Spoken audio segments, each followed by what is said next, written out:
ఇప్పుడున్న ముఖ్యమైన సమస్య రాష్ట్ర స్థాయి జర్నలిస్టుల సమావేశానికి కూడా నేను రావడం జరిగింది. అప్పుడు కూడా మాట్లాడినాం. మనం స్థానికంగా ఉన్నటువంటి జర్నలిస్టుల సమస్యలపైన మనం ఒక పరిష్కారం తీసుకురావాలన్న విషయం మీద ఈ యొక్క మీకున్నది అక్రిడేషన్ కార్డులు, డబుల్ బెడ్రూమ్ల ఇండ్లు, మరియు ఎప్పుడైనా ప్రమాదం జరిగినప్పుడు స్పందించే ఏదైనా ఒక ఇమీడియట్గా ఏదైనా రిలీఫ్ కోసం ప్రమాదం వచ్చినప్పుడు స్పందించే నాయకత్వం కావాలనేది నాకు అవగాహన ఉన్నంత వరకు నేను చెప్పేది. డబుల్ బెడ్రూమ్ల ఇండ్లు ఎన్ని రకాల యూటర్న్ తీసుకొని ఎన్ని రకాల మార్పులు జరిగి ఎంతో కష్టపడి దాదాపుగా నాకు తెలిసి ఎమ్మెల్యే గారు కలెక్టర్ గారితో మీ సమస్య మీద ఒక 100 times మాట్లాడింటాడు. కింది స్థాయిలో కూడా దాన్ని ఎట్లా సార్ట్అవుట్ చేయాలని చెప్పి ఒకానొక దశలో మేము కూడా మీ వెంబడి పోరాటం చేసి గుంజుకునే స్థాయికి ఎమ్మెల్యే గారు కూడా అంతర్గతంగా మాట్లాడింటే అది నాకు అవగాహన ఉంది. దాంట్లో భాగంగా ఒక అడుగు ముందుకు వేసినాం, కానీ అది మీకు ఇప్పుడు చెప్పడం వల్ల ఉపయోగం లేదు. ఆ పని అయినప్పుడే మీకు అది దాని రిజల్ట్ తెలుస్తుంది.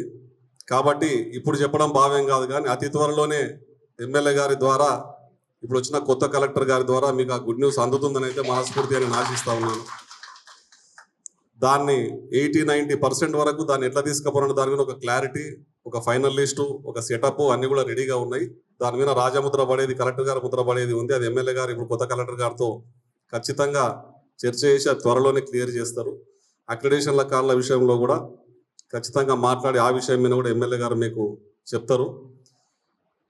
ఇంకా మీ మీ అంతర్గత సమస్యలు నేను ఒకటి ఏం చెప్తా ఉన్నా అంటే, మీరందరూ కూడా రాజకీయంగా ఎవరిని ఎప్పుడు ఎక్కడ తీసుకుపోవాలి, ఎక్కడ తీసుకురావాలనేది చాలా చైతన్యంతోన మీరు అనుకున్న వాళ్ళు గొప్ప స్థాయిలో లీడర్గా చూడవచ్చు.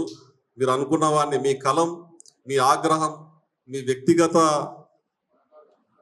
భావాలకు సంబంధించినట్టుగా మీ మీ యొక్క అక్షరాల్లో ఉండకూడదు. అంటే మీ వ్యక్తిగతంగా మీ కోపం ఉంటే వ్యక్తిగతంగా మా దగ్గరకు వచ్చి మా దగ్గర లొల్లి పెట్టుకుని దాన్ని ఆడినైనా సార్ట్అవుట్ చేసుకోవాలి, మమ్మల్ని అనే హక్కు మీకు ఉంది. కానీ ఆ వ్యక్తిగత కోపాన్ని అక్షర రూపంలో చూపించొద్దు అని చెప్పి మనస్ఫూర్తిగా మీ అందరికీ చేతులైతే మొక్కుతూ తెలియజేస్తా ఉన్నాను. ఎందుకంటే దాదాపుగా రాజకీయ నాయకుని జీవితంలో నేనైతే సుఖం ఉందని అనుకోవడం లేదు. దాదాపుగా 15 సంవత్సరాలుగా చూస్తూ ఉన్నాను. ఎక్కడెక్కడో సంపాదించిన అమ్ముకొచ్చి ఇక్కడ పెట్టే పరిస్థితి ఉంది, కానీ ఇక్కడ సంపాదించుకొని పోయి మేము ఎక్కడో కొనే పరిస్థితి లేదు. అబద్ధం అది. అంతర్గతంగా అంటే నేను దైవాన్ని పూర్తిగా, కర్మను దైవాన్ని నమ్మటోని, దైవ సాక్షిగా బయట సంపాదించిన ఈడ ఖర్చు పెట్టడం తప్పితే ఈడ తీసుకుపోయి ఇంకోతను చేసే పరిస్థితి లేదు. అంటే ఇంకా మళ్ళీ నీనాప నిందలు, ఏ చిన్న సంఘటన ఉన్నా దాన్ని ఆపాదించడం, ప్రతిదానికి పలు ద్వంద్వార్థాలు తీయడం, ఇటువంటి సిచ్యువేషన్ అంటే చాలా విలువలతో కూడుకున్నటువంటి సమాజంలో ప్రతి ఒక్కరికి కూడా ఏం తెలియదు. దూరం నుంచి చూస్తారు. ఏ డిజిటల్ మీడియాలో వచ్చినా, ఏ వాట్సాప్లో వచ్చినా, ఏ స్టేటస్లో వచ్చినా సరే దానికి ప్రభావితమయ్యేటోళ్ళు చాలా మంది ఉన్నారు. జనాలు మిమ్మల్ని నమ్మినోళ్ళు. ప్రజల గొంతుగా, ప్రజల సమస్య మీద మీరు ఏం మాట్లాడినా దాన్ని ఆస్వాదిస్తాం, కానీ ఏదో ఒకతోనో ఎప్పుడో ఒక సందర్భంలో ఏదో ఒక సందర్భంలో వ్యక్తిగతంగా ఎవరికో ఇబ్బంది కలిగిందని చెప్పి ఆ కోపాన్ని పెట్టుకొని దాన్ని అక్షర రూపంలో చూపిస్తే అది సమాజంలో దుష్ప్రభావం చూపిస్తుందని తెలియజేస్తా ఉన్నాను. ఏదన్నా ఉంటే ఖచ్చితంగా అంతర్గతంగా మీరు వచ్చి మాట్లాడండి, మీరు వచ్చి చెప్పండి, 10 సార్లు కలవండి, నిలదీయండి. దానికి మేము జవాబుదారీగా ఉంటాం. కానీ ఉదయం 6 గంటలకు లేచినప్పటి నుంచి రాత్రి 12 గంటల వరకు ప్రజా జీవితంలో ఉండే ఎమ్మెల్యే గారు కానీ మిగతా నాయకులు కానీ ఆహర్నిశలు శ్రమించి ఏం చేయాలన్నా ఏం చేస్తారు అంటే మీతో నుంచి ఒక ఓదార్పు, మీతో నుంచి మేము చేసిన పనుల మీద ఒక వార్త, అరే ఇంకా ముందలికి పోవడానికి మాకు భుజం తట్టినట్లుగా ఆ హుషారు తప్ప మేము కోరుకునేది ఏం లేదు. మీకు చాలా సమస్యలు ఉన్నాయి, చాలా ఇబ్బందులు ఉన్నాయి.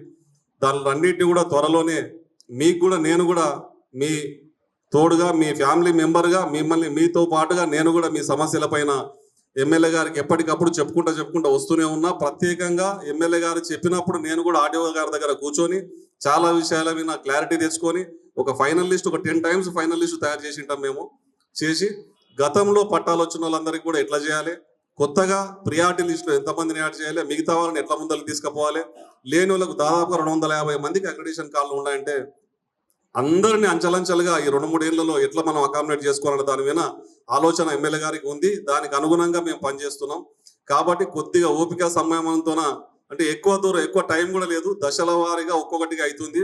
ఒక్కటి కూడా స్టార్ట్ కాలేదు కాబట్టి మీకు నిరాశ, నిస్పృహ, అసహనం ఉండడం సహజం. కానీ వాటన్నిటికీ ఫుల్ స్టాప్ పెడుతూ త్వరలోనే మీరు ఎమ్మెల్యే గారి ద్వారా గుడ్ న్యూస్ ఇంటర్ అని చెప్పి ఆశాభావం వ్యక్తం చేస్తూ మీకు ఎప్పటికీ మీ సొంత మనుషుల తోడుండి మీ యొక్క కష్టాల్లో సుఖాల్లో ఎమ్మెల్యే గారి ఆందోళనలో పాలు పంచుకోవడానికి మనస్ఫూర్తిగా నేను వెంబడి ఉంటానని చెప్పి ఇప్పుడు కొత్తగా ఎన్నికైన మేయర్ గారు కూడా ఖచ్చితంగా ఒక సామాన్య కుటుంబంలో వచ్చినాం కాబట్టి మీ అందరి కష్టాలు అర్థం చేసుకున్న తత్వం ఉన్నామే కాబట్టి మీ అందరి కష్టాలను ఎమ్మెల్యే గారు అందరూ నేను కానీ మేయర్ గారు కానీ పరిష్కరించడానికి అహర్నిశలు మేము మీకు తోడు ఉంటామని తెలియజేస్తూ ఈ అవకాశం ఇచ్చిన మీ అందరికీ మనస్ఫూర్తిగా ధన్యవాదాలు తెలియజేస్తాం.